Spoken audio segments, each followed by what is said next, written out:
సినీ నటుడు రాజేంద్ర ప్రసాద్ మరోసారి నోరు పారేసుకున్నారు. తమిళ నటుడు ఎంజీఆర్ పై వివాదాస్పద వ్యాఖ్యలు చేశారు.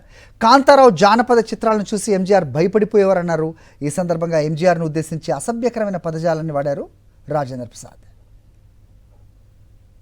కాంతారావు గారిని చూసి ఉచ్చపోసిన తమిళ గ్రేటెస్ట్ హీరో ఎంజీఆర్.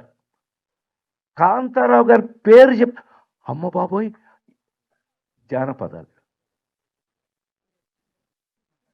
కాంతారావు గారి జానపదాలు చూసి వాడెవడరా బాబోయ్ మొత్తం లేపుకెళ్ళిపోతున్నట్టు ఇండియన్ సినిమానని ఉచ్చపోసిన వాడు ఎంజీఆర్.